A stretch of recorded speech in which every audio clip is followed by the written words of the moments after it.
Сәлеметсіздер ме? Бүгінгі шеберлік сағатында сіздерге қызғалдақ гүлін қалай жасау керек екенін көрсететін боламын. Менің қасымда тұрған мына қызғалдақ гүл тура осындай етіп қазір өз қолымызбен жасаймыз. Ол үшін бізге керек болады түрлі түсті қағаз, қайшы, желім, қалам, сызғыш. Осы заттар бізге керек болады. Сызғышпен өлшеп қиып аламыз. Жапырағын ұзындығы 17 см. Көлденеңінен 14 см. Гүлі 10 см ұзынынан, көлденеңінен 10 см. Және де осыларды қазір қиып аламыз.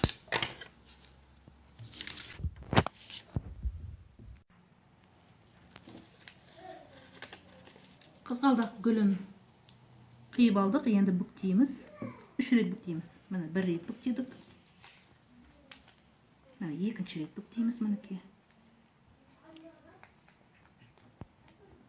2-ші рет бүктедік. Қиып аламыз, мына қисық жерлері болса. Қисық жерлері бар екен. Қиып алайық.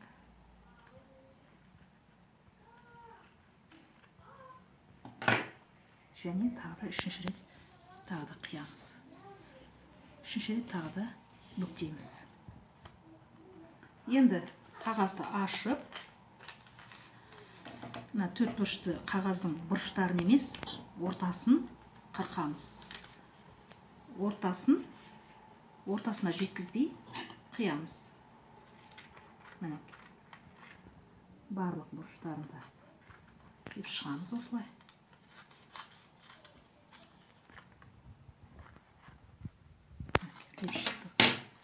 Енді осы қиылған қағазды бір-біріне клеймен жапсырамыз.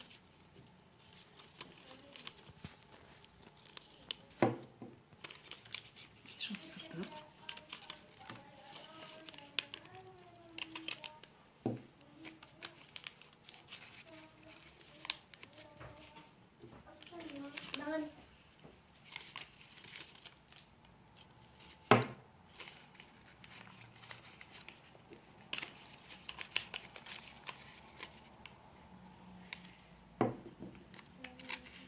Біздің қызғалдақ гүліміздің бір бөлшегі бітті.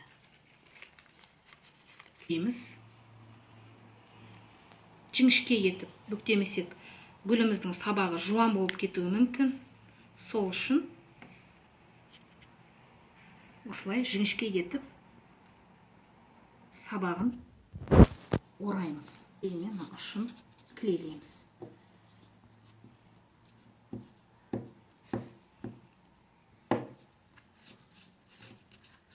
Мына клейледік.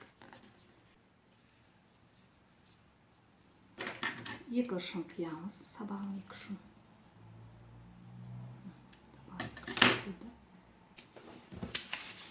Енді мына сабағын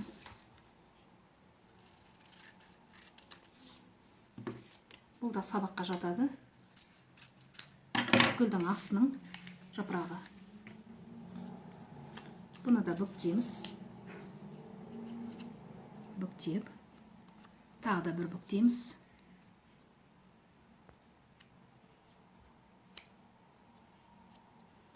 Енді қайшымен әдемілеп кеп шығамыз былай.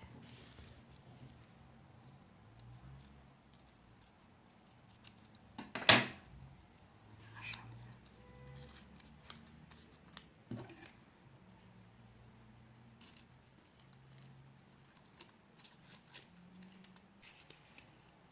Енді жасаған сабағымызды гүлімізге қондырайық. Жерін клейлеп аламыз.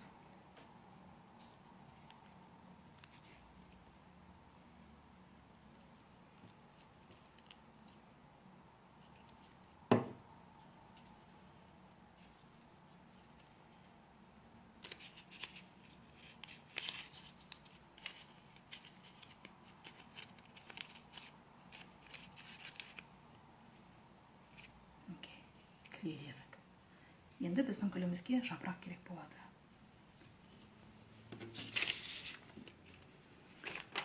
Жапырағымыздың ұзындығы 14 см.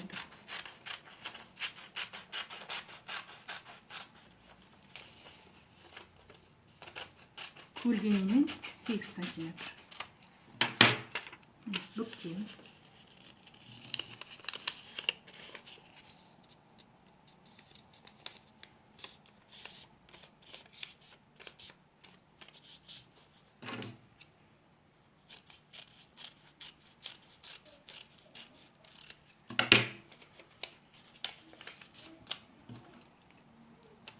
Жапырағымызды қайшымен қайыстырып аламыз.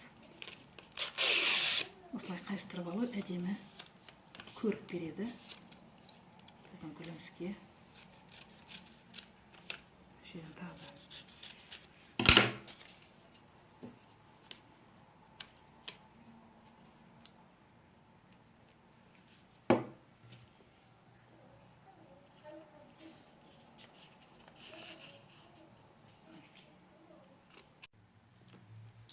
Мінекей, бүгін біз түрлі түсті қағаздан қызғалдақ гүлін жасадық. Міне қандай керемет әдемі қызғалдақ болды. Бүгінгі шеберлік сағатындағы жасаған біздің қызғалдақ гүліміз әркімге де пайдалы болады деген үміттемін. Осымен біздің бүгінгі шеберлік сағатымыз аяқталды.